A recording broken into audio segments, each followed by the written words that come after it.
Hello दोस्तों, आप सभी को स्वागत है मेरे इस YouTube channel MAG tuition centre 2.0 में। आज मैं आप लोगों को बतलाने जा रहा हूँ त्रिकोणमिति के चैप्टर जो हाइट एंड डिस्टेंस होता है, उस हाइट एंड डिस्टेंस के कुछ महत्वपूर्ण प्रश्न को करवाने वाला हूँ जो आपके एग्जाम में 100% बनने वाले हैं। यहाँ पे जैसे कि लिखा हुआ प्रश्न है, देखेंगे ये प्रश्न जो है हाइट एंड डिस्टेंस, ऊंचाई और दूरी से लिया गया प्रश्न है। त्रिकोणमिति का ही एक चैप्टर होता है ऊंचाई और दूरी, उसी चैप्टर का एक प्रश्न है और इसी प्रश्न के माध्यम से मैं आपको बतलाऊंगा किस प्रकार से प्रश्न को हल किया जाता है।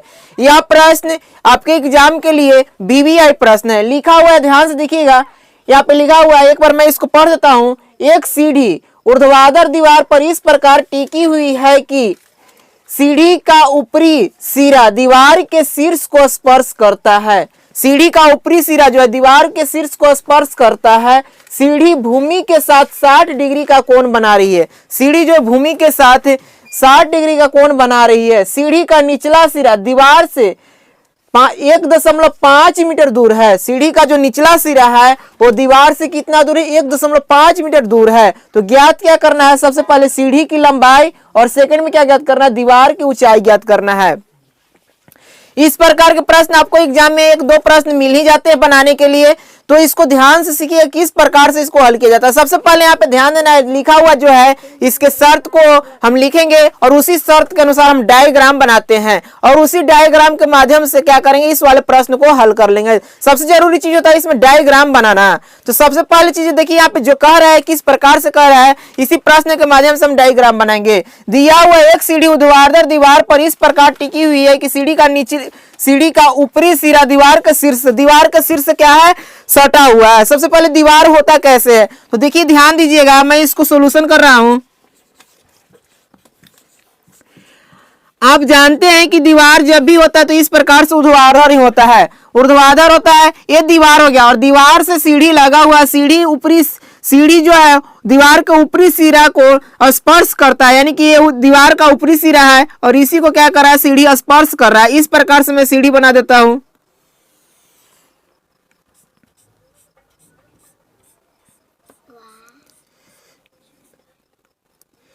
ये सीढ़ी जो है दीवार के ऊपरी सिरा को स्पर्श कर रहा है, तो ये जो हो गया, इस प्रकार से इसका डायग्राम बनेगा। ऊपरी सिरा को स्पर्श करता है, सीढ़ी भूमि के साथ 60 डिग्री का कोण बनाता है, यानी कि सीढ़ी जो है भूमि के साथ यहाँ पे कितना डिग्री का कोण बना रहा है? तो 60 डिग्री का कोण बना रहा है। यहाँ पे 60 डिग्री का कोण हो जाएगा। ठीक है, इस प्रकार से इसका डायग्राम बन गया। और इसमें क्या शर्त कर रहा है, इसके आगे पढ़ते हैं। लिखा हुआ है सीढ़ी का निचला सिरा दीवार से 1.5 मीटर दूर है। सीढ़ी का जो निचला सिरा है दीवार से कितना मीटर दूर है? ये 1.5 मीटर दूर है, यानी कि यहां से यहां तक की दूरी कितना हो जाएगा टोटल? तो 1.5 मीटर दूर हो जाएगा। 1.5 मीटर दूरी हो गया। इस प्रकार से ये सीढ़ी का निचला सिरा का दूरी मालूम हो गया। अब ध्यान दीजिए, इसमें ज्ञात क्या करना है, तो सबसे पहले सीढ़ी की लंबाई और उसके बाद में क्या क्या ज्ञात करना है? दीवार की ऊंचाई को ज्ञात करना है। इसका हम नामकरण कर देते हैं। इसको नाम देंगे ए, इसको नाम देंगे बी और इसको नाम देंगे सी। ये एक समकोण त्रिभुज बन गया। यह क्या बन गया? समकोण त्रिभुज बन गया। इसमें एक भुजा हमें पता चल गया कितना? 1.5 मीटर है। ठीक है, इसका आधार हम मान लेंगे, आधार कितना हो गया? 1.5 हो गया। बाकी अब इसको क्या करना है, सबसे पहले सीढ़ी की लंबाई ज्ञात करना है। तो सीढ़ी का लंबाई कौन सा जाएगा? ये वाला हो जाएगा। और ये भुजा जाता है समकोण त्रिभुज में क्या होता है? कर्ण होता है। ये वाला भुजा क्या होता है? समकोण त्रिभुज में कर्ण होता है। और इस वाले भुजा को हम बोलते हैं लंब। ये जो भुजा है ए बी भुजा है, इसको हम क्या बोलेंगे? लंब बोलेंगे। तो यहाँ पे देखिए बीसी आधार हो गया, एसी कर्ण हो गया और ए बी क्या हो गया? लंब हो गया। सबसे पहले सीढ़ी की लंबाई ज्ञात करना है, यानी कहने का मतलब क्या है? सही कर्ण ज्ञात करना है। ठीक है, कर्ण ज्ञात करना है। तो किस प्रकार से निकालते हैं उसको आप जानकारी लेने के लिए मेरे वीडियो से बने रहिएगा और वीडियो को लास्ट तक देखिएगा। यहाँ पे ध्यान देना है आपको कि इस प्रकार के प्रश्न को हल करने के लिए आपको जितने भी देखिए इस प्रकार के प्रश्न को हल करने के लिए क्या करना है, तो त्रिकोणमिति के कुछ सूत्र होते हैं, उन सूत्र को ज्ञात करना है। जैसे सूत्र क्या होता है पहले हम बतलाए हैं, और यदि नई सूत्र के बारे में जाना है तो मेरे वीडियो को देख लीजिएगा, मेरे चैनल पे वो वीडियो पड़ा हुआ है। वो सूत्र किस प्रकार से है, जैसे कि सूत्र आएगा आपको साइन थीटा, कॉस थीटा और टेन थीटा। ये 3 सूत्र पे ही क्या होता है? हाइट एंड डिस्टेंस का सारा प्रश्न क्लियर कर दिया जाता है। साइन थीटा बराबर क्या होता है? तो लंब बटा कर्ण। cos थीटा बराबर क्या होता है, आधार बटा कर्ण, और tan थीटा बराबर क्या होता है, लंब बटा आधार। इन तीन ही सूत्र के माध्यम से क्या होता है, हाइट एंड डिस्टेंस का सारा फॉर्मूला इजीली हल कर लिया जाता है। अब यहाँ पे ध्यान दीजिएगा, ज्ञात क्या करना है हमको, तो सीढ़ी की लंबाई ज्ञात करना है। तो सीढ़ी की लंबाई ज्ञात करने के लिए क्या हो जाएगा, यहाँ पे ध्यान दीजिए, जो भुजा का मान दिएगा उसको हम ऊपर रखेंगे और जो भुजा का मान ज्ञात करना है उसको हम नीचे रखेंगे। तो बीसी भुजा हो गया आधार और ये क्या हो गया, कर्ण। तो आधार बटा कर्ण हम लेकर चलेंगे, तो आधार बटा कर्ण क्या हो गया, यहाँ पे हम लिख देते हैं बीसी बटा क्या लिखेंगे, एसी। इसलिए यहाँ पे देखिए आधार बटा कर्ण किसका होता है, तो आधार बटा कर्ण जो होता है cos थीटा का सूत्र होता है। आधार बटा कर्ण किसका सूत्र होता है, cos थीटा का सूत्र होता है। तो यहाँ पे हम लिखेंगे cos theta is equal to आधार बटा कर्ण यानी कि बीसी बटा एसी। इस प्रकार से हम लिख लेंगे। अब यहाँ पे देखिए cos थीटा का जगह पे कितना मान देना है, तो 60 डिग्री दिया हुआ है, इसलिए यहाँ पे हम क्या मान देंगे, 60 डिग्री का मान देंगे। तो यहाँ पे हम लिखेंगे cos 60 degree is equal to BC का मान दिया हुआ है 1.5, तो यहाँ पे हम क्या करेंगे 1.5 करेंगे और एसी हमें ज्ञात करना है, इसलिए हम क्या करेंगे एसी करेंगे। अब ध्यान दीजिए यहाँ पे क्या करना है, cos 60 डिग्री का मान आपको लिखना है। तो cos 60 डिग्री का मान लिखने के लिए क्या करना है, मान सारणी में ध्यान देना है और मान सारणी की ओर देखेंगे तो क्या दिया गया था, cos 60 डिग्री का मान, cos 60 डिग्री का मान होता है 1/2 होता है। cos 60 डिग्री का मान क्या होता है, 1/2 होता है। तो हम यहाँ पे cos 60 डिग्री का मान रख दिए 1/2 और यहाँ पे लिखेंगे 1.5 इज इक्वल टू क्या लिखेंगे, एसी। इतना आ गया। अब इसके बाद हम क्या करते हैं, तो क्रॉस मल्टीप्लिकेशन करेंगे, यानी तिरछा तिरछी गुना करेंगे।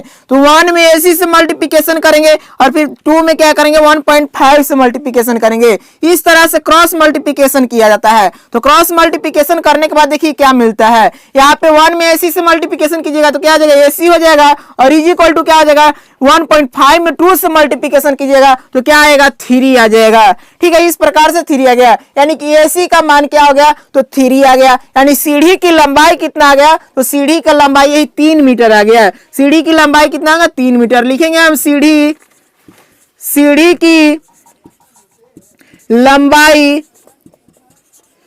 Is equal to 3 metre. ठीक है, सीढ़ी की लंबाई इज इक्वल टू क्या हो गया, 3 मीटर। यही क्या हो गया, इसका आंसर हो गया। अब सेकंड में क्या करना है, दीवार की ऊंचाई ज्ञात करना है। सेकंड में क्या करना है, दीवार की ऊंचाई ज्ञात करना है। तो दीवार के किस प्रकार से ऊंचाई ज्ञात किया जाता है उसको ध्यान से देखिए।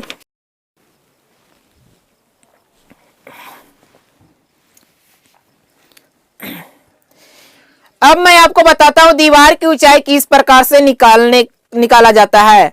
ठीक है, दीवार की ऊंचाई किस प्रकार से निकाला जाता है, जैसे कि यहाँ पे दिया गया बीसी और ये ज्ञात करना है क्या, दीवार की ऊंचाई। तो दीवार की ऊंचाई क्या है, AB है। तो हम BC बटा AB लेकर के चलेंगे। तो BC बटा AB का मतलब, कहने का मतलब क्या हो जाएगा, तो ये हो जाएगा आधार और ये हो जाएगा लंब। तो आधार बटा लंब किसका होता है, तो आधार बटा लंब आपको ध्यान देना है क्या होता है।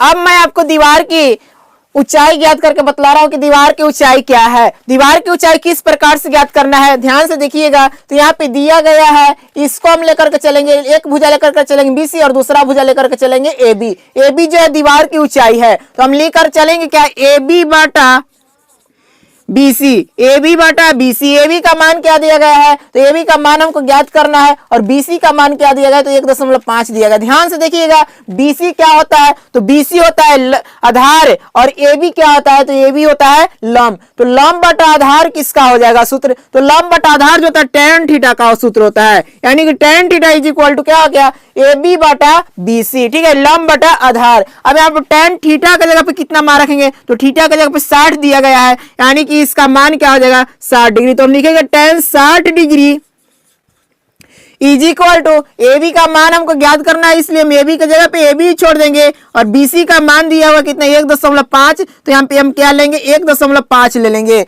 अब tan 60 डिग्री का मान हमको याद होना चाहिए कि tan 60 डिग्री का मान क्या होता है। तो tan 60 डिग्री का मान क्या होता है, √3 होता है, इज इक्वल टू क्या हो जाएगा, AB डिवाइडेड बाई क्या हो जाएगा 1.5। अब यहाँ पे देखिए इस प्रकार से का, इसको हम क्रॉस मल्टीप्लिकेशन फिर से कर लेते हैं। तो क्रॉस मल्टीप्लिकेशन करने के लिए ध्यान दीजिएगा, इसके नीचे कुछ नहीं तो 1 मान लीजिएगा।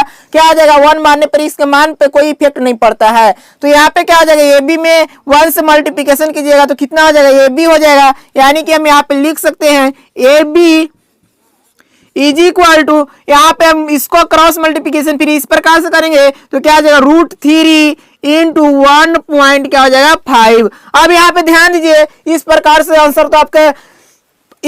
आंसर तो आपको मिलेगा ही नहीं, तो क्या करना है, √3 का मान आपको यहाँ पे लिख देना है। तो √3 का मान क्या होता है 1.732 होता है, याद रखिएगा। √3 का मान क्या होता है 1.732 होता है, और गुणा कितना से करना है 1.5 से गुणा कर देना है, और इसको गुणा करने के बाद देखिए क्या मिलता है। ध्यान दीजिएगा, √3 का मान हम लिखे हैं, यहाँ पे हम लिख देते हैं √3 का मान कितना होता है, तो √3 का मान होता है 1.732। इसको आप याद रखेंगे, √3 का मान दिया गया यहाँ पे 1.732।